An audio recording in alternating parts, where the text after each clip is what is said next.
The auctioneer's voice was a rhythmic, hypnotic drone, a sound as familiar to a Midwest farmer as the lowing of cattle at dawn.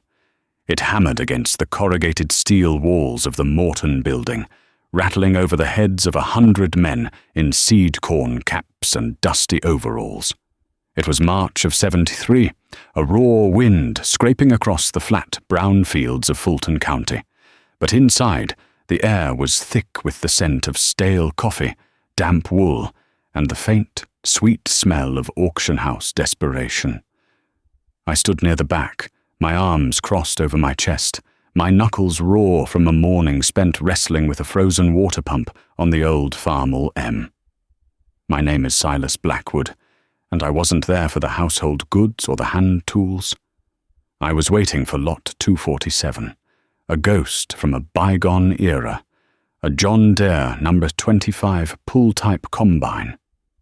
Most men there wouldn't have given it a second look. It sat out in the muddy lot, its green paint faded to the color of moss, its sheet metal streaked with rust like varicose veins. The canvases were rotted, the wooden bat reels were split, and one of the big lugged tires was as flat and sad as a forgotten pancake. To the modern farmer, it was scrap iron, a relic. To me, it was an opportunity. An opportunity to harvest my 80 acres of wheat without signing my name on a banknote that would wrap around my neck like a hangman's noose. My father, God rest his soul, had left me the farm free and clear. 240 acres of the best black dirt in the state, a sturdy old farmhouse, and a barn that had stood for 100 years. His one piece of advice, repeated like a prayer over the dinner table, was, "Son, never let the bank own your dirt. Never let them own your iron. What you can't pay for in cash, you can't afford." I had lived by that creed. I ran the place with his old 51 Farmall M for chores, and a 68 John Deere Force 220 I'd bought with 3 years of saved crop money. They weren't flashy, but they were mine. Every nut, every bolt. The auctioneer, a fast-talking man named Gus, was working his way through a pile of greasy engine parts. I kept my eyes on the crowd, my gaze eventually landing on Ray Collier. He was holding court near the front, leaning against a brand-new Ford pickup, the chrome on its bumper so bright it hurt the eyes. Ray was everything I wasn't. He'd inherited his place the same year I did, but he'd immediately mortgaged it to the hilt, buying up 2 neighboring farms and leasing a fleet of brand-new International Harvester machines. His fields were worked by a massive 1466, its turbocharged diesel engine screaming a song of progress and debt that echoed across the section lines. He saw me looking and smirked, nudging the man next to him. He sauntered over, his boots clean, his hands soft. Well, Blackwood. Come to pick through the boneyard? Figured you'd be here. Heard you were looking for a new planter." He chuckled, a low, condescending sound. "Maybe you can find 2 old 2-rows and bolt 'em together." I didn't rise to the bait. "Just looking, Ray. Looking at that old pull type, I bet," he said, hooking a thumb toward the muddy yard. "Gonna hitch it up to that museum piece of yours? You know, Silas, it's 1973. They make self-propelled combines now. They got air-conditioned cabs, radios. You ought to come into the 20th century before it's over. That old Deere you're looking at will cost you more in downtime than a new one would in payments," added one of Ray's friends, a man who farmed with his father-in-law's money. I just gave a slow nod. Maybe so. But the payments on that old Deere stop the day I buy it. The payments on your new one, well, they don't, do they? Ray's smile tightened. He hated being reminded of the bank. To him, debt was a tool, a sign of ambition. To me, it was a chain. He thought I was a fool, trapped by my father's outdated ideas. He couldn't understand that I felt free. "Suit yourself," he scoffed, turning to walk away. "Enjoy your rust bucket. Some of us have a business to run." The auctioneer's voice sharpened as he moved toward the larger equipment. My gut tightened. I had $350 in my wallet, cash saved from selling a few hogs. I'd figured the scrap man would bid up to $200, maybe $250. Anything more than that, and I'd be walking away empty-handed. All right, gentlemen, let's move outside. Lot 247, a John Deere number 25 pull-type combine. As is where is. She's a classic. Boys, a real piece of history. What'll you give me for it? Who'll start the bidding at $100? Silence. The wind whistled around the corner of the building. A few men chuckled. $100, boys, that's scrap price. Look at the iron on that thing. 100! Do I hear 100? A man in a greasy cap from the local scrapyard raised a single finger. 100, Gus the auctioneer barked. I got 100. Who'll give 125? 125. I held my breath. This was it. I lifted my chin slightly, catching Gus's eye.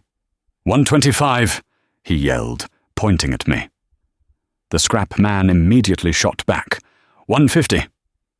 175, I said, my voice firmer than I felt. 200, the scrapper called, not even looking at the combine. He was just calculating the weight of the steel. My heart was pounding against my ribs. I could feel Ray Collier's eyes on me from the edge of the crowd. I could almost hear him laughing. This was my limit, the edge of my plan. Go over, and I'd be eating into money I needed for seed.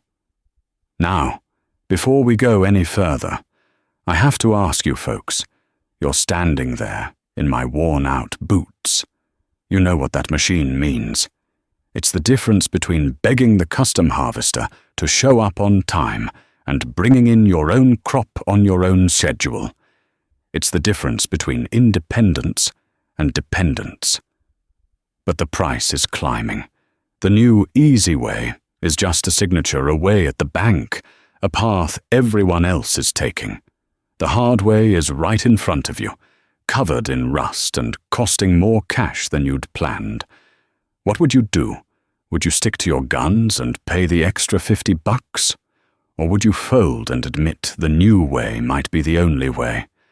Let me know what you would have done down in the comments. It's a choice every man on the land has to make, sooner or later. I took a deep breath of the cold March air and locked eyes with the auctioneer. 250, I said, my voice clear and steady. The scrap man hesitated. He looked at the combine, then back at me. He was doing the math. The price of scrap steel versus the effort of hauling that beast out of the mud. He shook his head, a quick, dismissive gesture. Sold! Gus yelled, his gavel coming down on his notebook with a sharp crack. For $250 to Silas Blackwood, number 72. Son, pay the clerk! A wave of relief, so powerful it almost buckled my knees, washed over me. I ignored the snickers from Ray Collier's group and walked toward the office trailer, my mind already turning over the long list of repairs that lay ahead. I had bought myself a mountain of work, but it was my mountain, and it was paid for. Getting the number 25 home was a battle in itself. The one good tire was cracked and weathered, and the flat one had disintegrated into a pile of rotten rubber and rusted steel cords. I had to drag the whole contraption onto a flatbed trailer I borrowed from my neighbor, Old Man Hemlock, using the 40-20 and a logging chain. The sound of its axle groaning as it scraped up the ramps was a painful symphony of neglect. Back in my machine shed, under the bare bulb hanging from a dusty rafter, the full scope of the task became clear. It wasn't just old, it was abused. The main drive chain was a solid lump of rust. The canvases for the platform and the elevator were not just rotted, they were gone, leaving only a few tattered strips clinging to the wooden slats. The cylinder bars were worn smooth, and the concave was plugged with a petrified brick of 30-year-old straw and dirt. Ray Collier had called it a rust bucket. He wasn't wrong. For the next 3 months, that combine owned me. I was in the shop before the sun came up, and long after my wife, Martha, had called me in for a supper that had gone cold on the stove. I started by tearing it down, piece by painful piece. Every bolt was a fight. I soaked them in penetrating oil for days, heated them cherry red with an acetylene torch until they glowed like angry eyes in the dim light, and then leaned on a 4-foot cheetah bar until my muscles screamed and the bolt either broke loose with a gunshot crack or snapped off, leaving me with another hour of drilling and tapping. The main gearbox was a greasy nightmare. I drained a gallon of what looked like chocolate milk from its housing, water and ancient gear oil. Inside, 2 of the main gears were chipped. A new set from John Deere, if they even still made them, would have cost more than I paid for the whole machine. So I drove the 60 miles to a farm salvage yard, a sprawling, muddy graveyard of forgotten iron.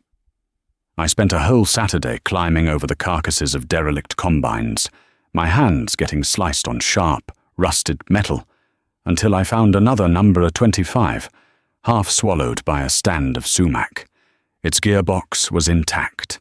I paid the yard owner $40 and spent the rest of the day lying in the mud, wrestling it free. Back home, I cleaned every gear, every bearing, every shaft in a tub of kerosene until they gleamed. I replaced the seals, cut new gaskets from a sheet of cork, and reassembled it with the meticulous care of a watchmaker. The canvases were a different problem. New ones were out of the question. I ended up buying 2 large rolls of heavy-duty conveyor belting from a quarry that was shutting down. It was thicker and heavier than the original canvas, but it was tough as iron. I spent 2 weeks punching holes in the belts with a leather awl and riveting on the original wooden slats, one by one, my hands cramping and raw. The cylinder bars were the heart of the machine. They had to be sharp to thresh the grain from the head. I took them off and spent a week grinding a new edge on them with a bench grinder, sending showers of orange sparks into the darkness of the shop. I checked the balance of the cylinder by resting it on 2 knife edges, taping lead weights to the back side until it spun true, without a hint of a wobble. An unbalanced cylinder would shake the whole machine to pieces at operating speed. Night after night, Martha would bring a thermos of coffee out to the shop. She wouldn't say much, just watch me work, her face a mixture of worry and pride. "You'll get it, Silas," she'd say quietly. "I know you will."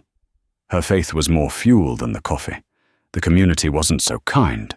Cars would slow down on the county road as they passed my farm, the drivers pointing at the disemboweled combine sitting in my yard.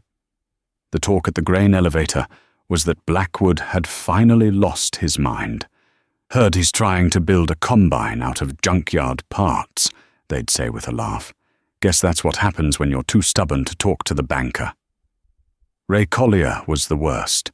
He'd drive by in his new pickup, honk the horn, and give me a sarcastic thumbs up.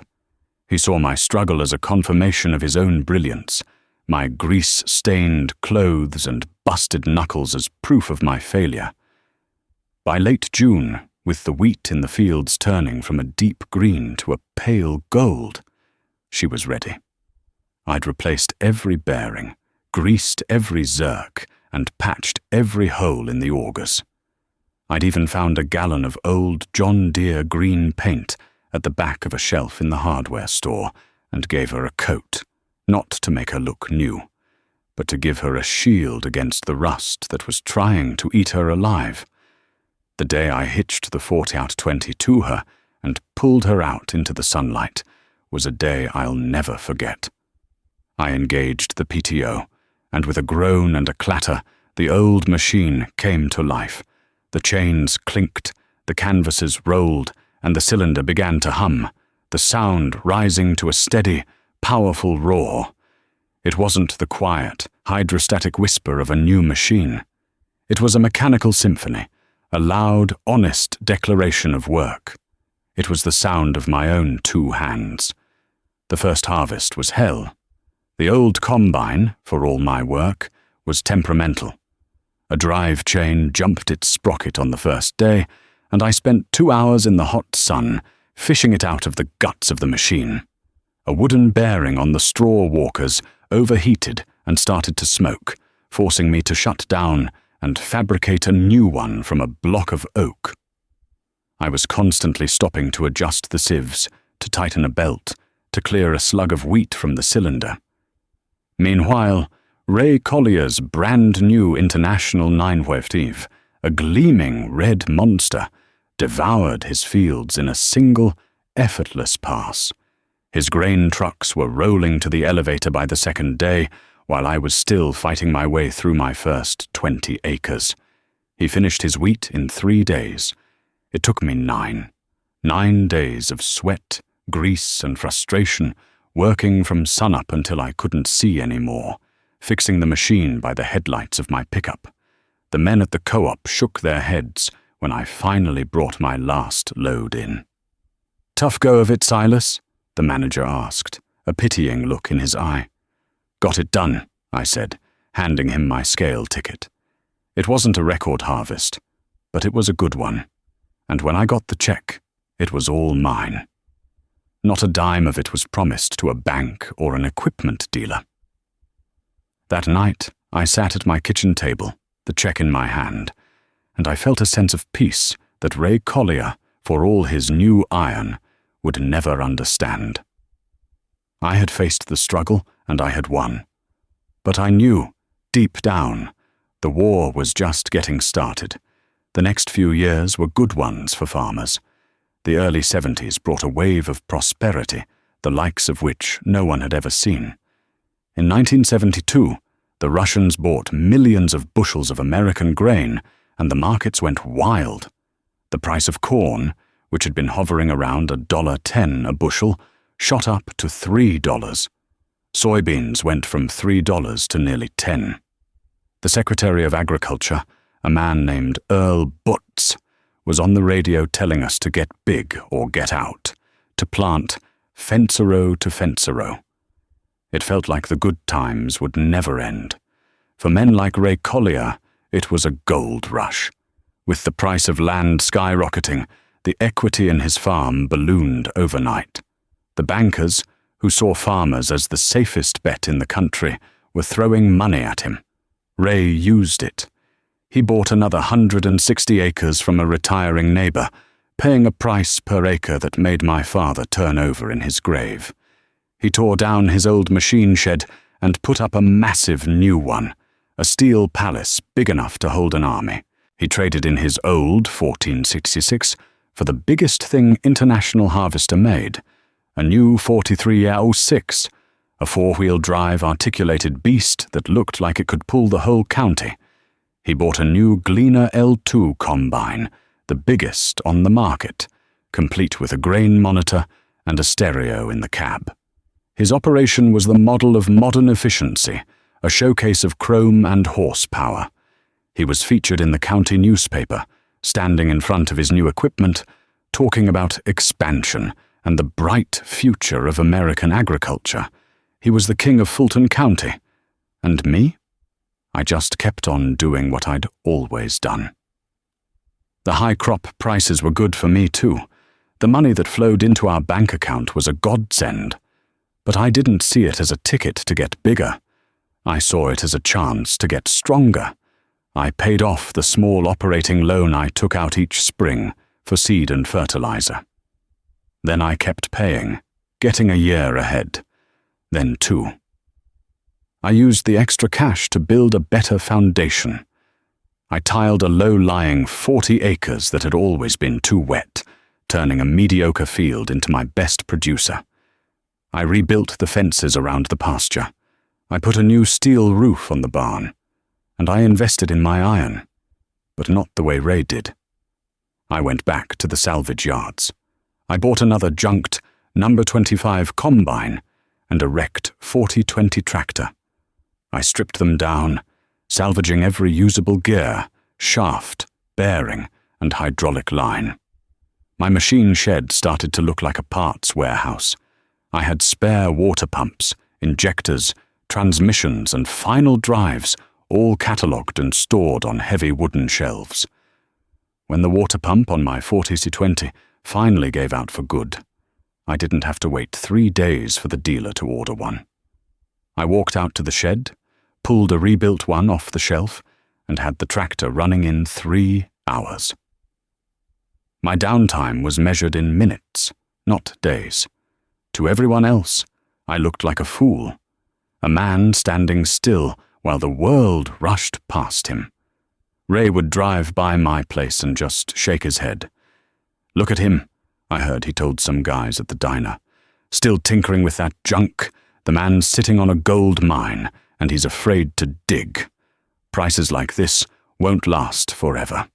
You gotta make your move when you can." He was right about one thing. The prices wouldn't last forever. By the late 70s, the mood started to shift.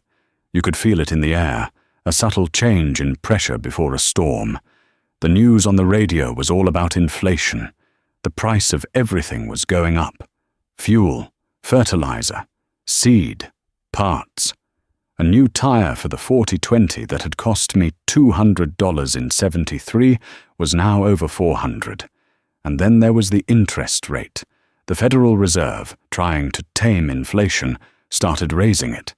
It went up a 1/4 point, then a 1/2, then a full point.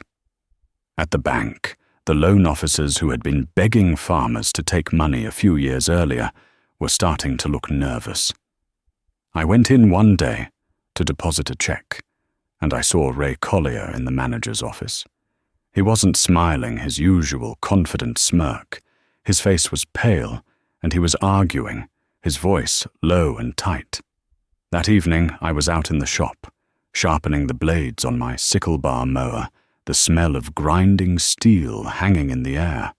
The radio on the shelf was murmuring the farm report. The announcer's voice was grim. And in financial news, the prime lending rate jumped another full percentage point today, reaching an unprecedented 15%, with analysts predicting further increases to come. I shut off the grinder, the sudden silence making the radio seem louder. 15%. The loans Ray had taken out when the rate was 6 or 7% were variable. Every time the prime rate went up, so did his payments. I thought of the sheer amount of money he owed. On the land, on the new house, on that massive fleet of new machinery. A cold knot formed in my stomach. From across the valley, I could hear the deep, throaty roar of his big 4-wheel drive tractor. He was working late, ploughing under his wheat stubble, the beams of his headlights cutting across the dark landscape. The sound wasn't a song of progress anymore. It was a roar of desperation. The sky was clear, the stars were bright, but I could feel the storm coming. The good times were over. The reckoning was about to begin. The summer of 1980 arrived like a judgment. The sky turned a hard, bleached-out blue and stayed that way. The rain simply stopped. Day after day, a merciless sun beat down on Fulton County, baking the rich black soil into a cracked grey plate.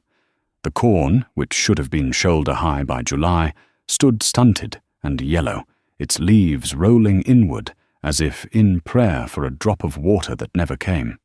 The heat was a physical presence, a heavy blanket that smothered the land. Out in the fields, the air shimmered above the rows, and the roar of a tractor engine was a flat, dead sound, swallowed by the immense, silent sky.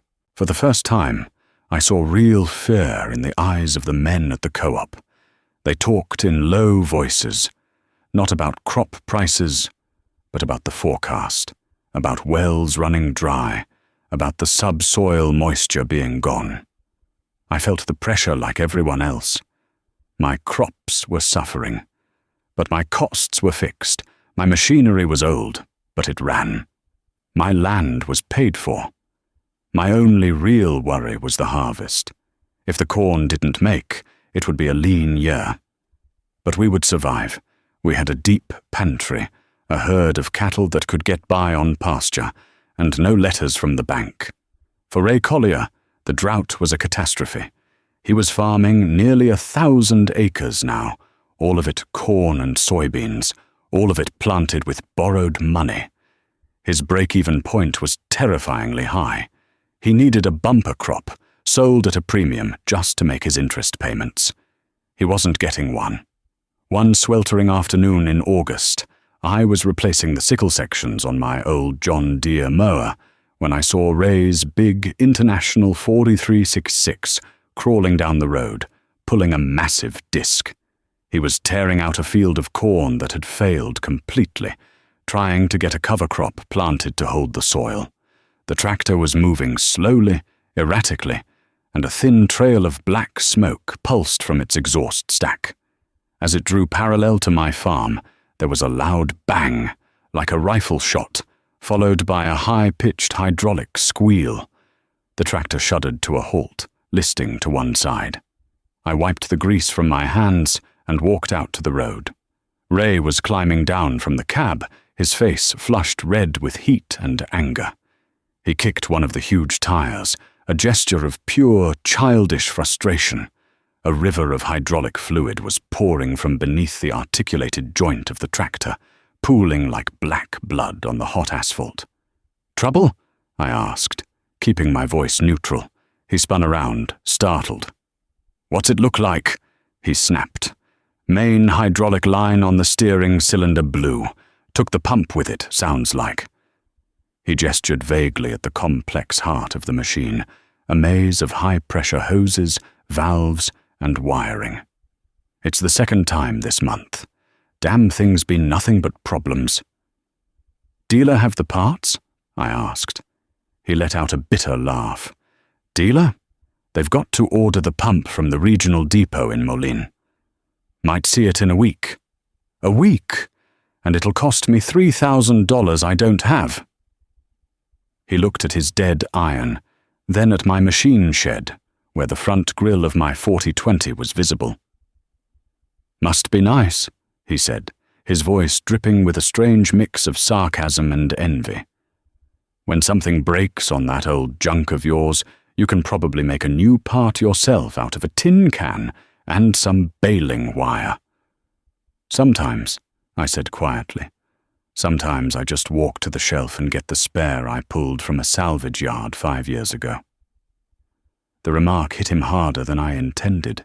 The anger drained from his face, leaving behind a grey, exhausted weariness. He looked older than his years, the lines of stress etched deep around his eyes. The King of Fulton County looked like a man being crushed under the weight of his own crown. He just stood there for a moment, silent, watching the last of his hydraulic fluid bleed out onto the road. Then he turned and walked away, not toward his house, but down the long, dusty lane.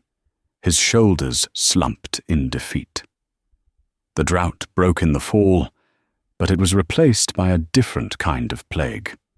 On the news one night, the President of the United States announced a full grain embargo against the Soviet Union. It was meant to be a punishment for their invasion of Afghanistan, a grand political gesture made by men in Washington who had never set foot in a cornfield. For us, it was a death sentence. Our biggest customer was gone overnight. The markets panicked. The price of corn, which had been holding steady, collapsed. It fell by $1 a bushel in a week.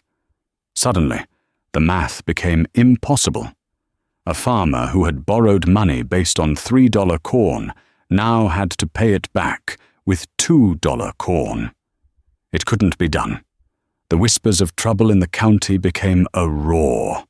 The first for sale signs appeared, not the cheerful ones put up by real estate agents, but stark, brutal signs hammered into the ground by the Farmers' Home Administration and the Federal Land Bank. They were popping up like bitter weeds after a hard rain. The crisis came to a head in the winter of 1981. Interest rates, which had seemed impossibly high at 15%, surged past 20%. Land values, which had been the foundation of everyone's borrowing power, fell off a cliff. Farms that had been appraised at $2,000 an acre were now worth less than half that. Bankers who had been friendly partners a few years before now became cold-eyed executioners. They had to. Their own banks were in trouble. They started calling in the loans. The auctions started that spring. It seemed like every Saturday, another family's life was being sold off to the highest bidder in a cold, muddy farmyard. These weren't retirement sales. They were funerals. I saw men I'd known my whole life, proud men who had worked the same land as their fathers and grandfathers, stand silently at the back of the crowd, their faces like stone as the auctioneer sold off their heritage, piece by piece. The day of Ray Collier's auction was a grey, bone-chilling day in March. The notice had been in the paper for weeks, a full dispersal. Everything had to go. The bank was taking the land, but the equipment, the tools, the entire contents of that massive new machine shed, it was all on the block. I went. I felt I had to. It wasn't to gloat, it was to bear witness. The crowd was huge, drawn by the morbid spectacle and the chance to pick up modern equipment at bargain prices. The scene was a nightmare inversion of that day I bought my old combine. Instead of a few pieces of junk, there were acres of gleaming, late-model machinery. The giant 4366 tractor, its hydraulic line repaired, stood silent and imposing.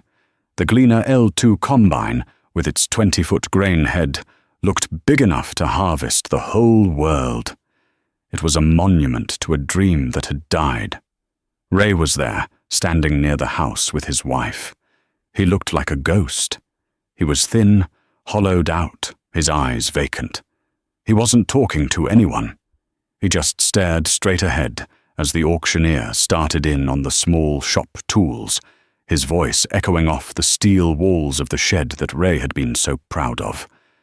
I watched as his life was dismantled. A welder I knew he'd cherished went for a quarter of what it was worth. His new Ford pickup, the one with the chrome bumper, was sold to a contractor from the city. Then they got to the main line of equipment. The prices were brutally low. The market was flooded with machinery from other farm auctions, and nobody had any cash. A 5-year-old planter, a piece of equipment that had cost Ray over $20,000, sold for $3,000. Finally, they came to the 4366. It was his pride and joy, the symbol of his entire operation.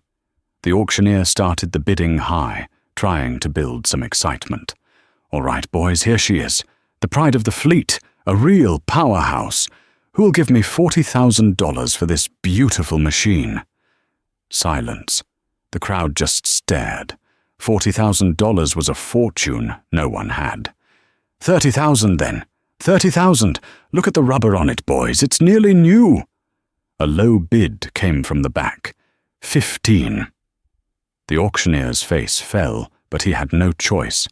"I got 15. Who'll give 16? 16,000. Another bidder raised him to 16. The bidding stalled out there. The banker, a man in a clean suit and polished shoes, was standing next to the auctioneer, his face a mask of fury. He was losing a fortune. I could see the sweat on his brow, even in the cold March air. He gave a sharp, angry nod to the auctioneer. "Sold," the auctioneer cried, pointing to a large-scale operator from the next county, "for $16,000. Ray didn't flinch. He just stood there, as if he were watching a movie about someone else's life. After the big machinery was gone, they started on the odds and ends. The things piled up at the back of the shed. Tucked away behind a stack of old tires was a tractor I recognized. It was an old Farmall 806, the tractor Ray had farmed with before he started his rapid expansion. It was dusty, and the paint was faded, but it looked solid. It was the tractor his father had bought new. He must have taken it on trade when he bought the 1466, and just never got around to selling it. When the auctioneer got to it, there was almost no interest. It was too old for the big operators, too big for the hobby farmers. "What am I bid for the old farmall?" he asked, his voice tired. $500, someone called out. "I got 500. Who'll give 6? I raised my hand. 1,000, I said. The auctioneer looked at me, surprised. He knew me. He knew I didn't buy things I didn't need. "I got 1,000 from Silas Blackwood. Who'll go 11? The other bidder shook his head. "Sold!" the auctioneer yelled. "To Silas Blackwood for $1,000. I walked over to the clerk to pay, my mind not on my purchase, but on the man whose life had just been scattered to the winds. I had survived. My father's words had been a shield, my old iron a fortress. But standing there, amidst the ruins of my neighbour's ambition, there was no feeling of triumph. There was only a profound and terrible sadness. A week later, I had the 806 running. It didn't need much, just a new battery, clean fuel, and a tune-up. The engine, a classic German diesel, fired up and settled into a familiar, throaty idle. I drove it out of my shed and down the road to what had been Ray Collier's farm. The bank had already put up their signs. The place looked deserted, empty. I found Ray in the old barn, the one he'd used before he built his steel palace. He was sorting through a small pile of personal tools the bank had allowed him to keep. He didn't hear me walk in. "Ray," I said softly. He straightened up, his movements stiff and slow. He looked at me, his eyes wary. "Blackwood. Come to pick over the bones." "No," I said. "I came to bring you something." I hooked my thumb toward the barn door, where the red nose of the farmall was visible. "I bought your old 806 at the sale. It's a good tractor." He stared at the machine, and for the first time, I saw a flicker of emotion in his eyes, a deep, painful nostalgia.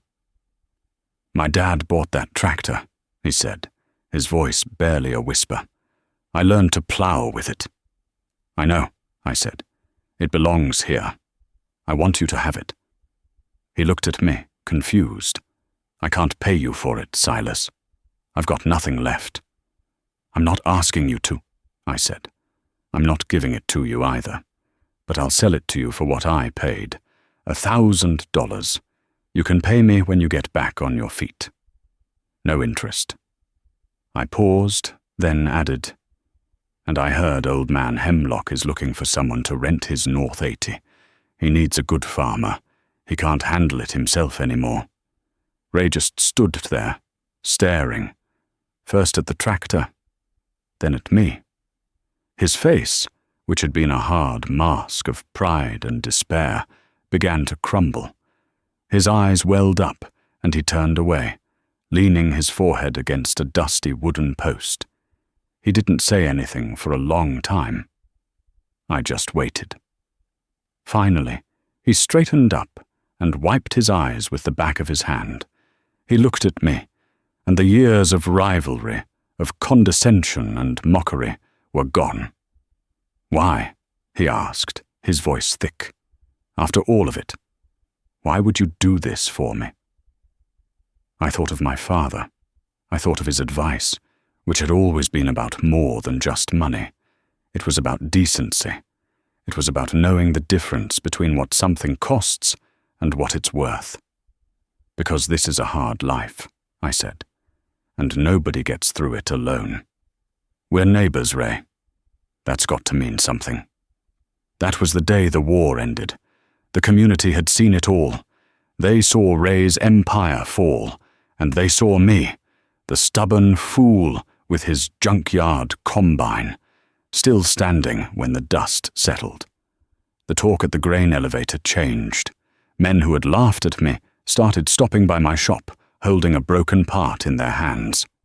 "Silas," they'd say, I was wondering if you had a spare one of these laying around.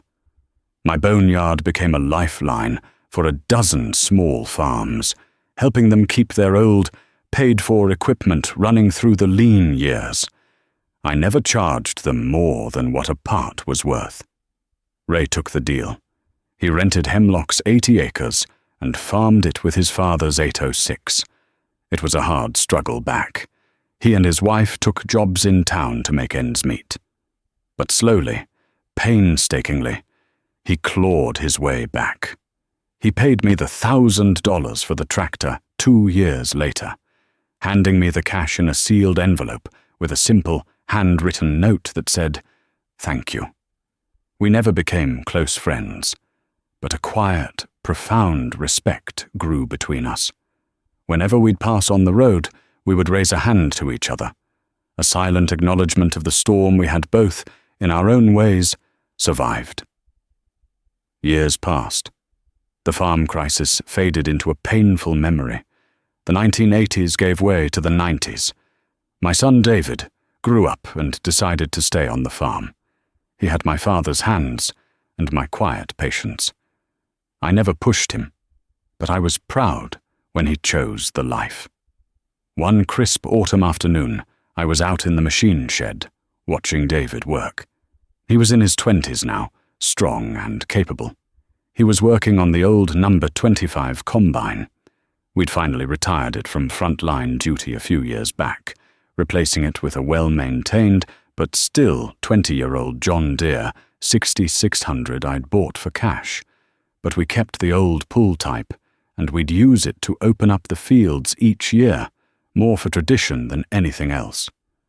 A bearing had gone out on the main drive, and David was carefully pressing a new one in.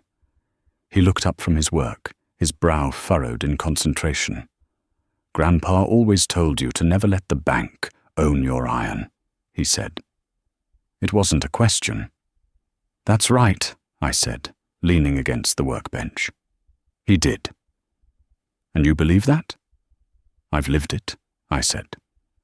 I looked around the shop, at the shelves of salvaged parts, at the old, reliable tools hanging on the walls, at the simple, sturdy machines that had carried us through the darkest of times. This place, this farm, it's not about getting rich. It's about staying. It's about putting your seed in the ground in the spring and taking a harvest out in the fall. It's about being your own man on your own land, and you can't be your own man if you're working for the bank. I picked up a heavy wrench, its steel worn smooth and dark from a lifetime of use. I handed it to him. "There will be good years," I told him, my voice quiet but firm. "The prices will be high, and the rain will fall just right, and men will come to you, salesmen, bankers, and they'll tell you to get bigger, to buy the new thing. They'll promise you the world. It will be tempting. But you remember the bad years. You remember the drought and the embargo. You build your foundation on rock, not on sand. You pay your own way. You keep your freedom." David took the wrench, his young hand closing over mine for a moment. He nodded, a serious, determined look in his eyes. He understood.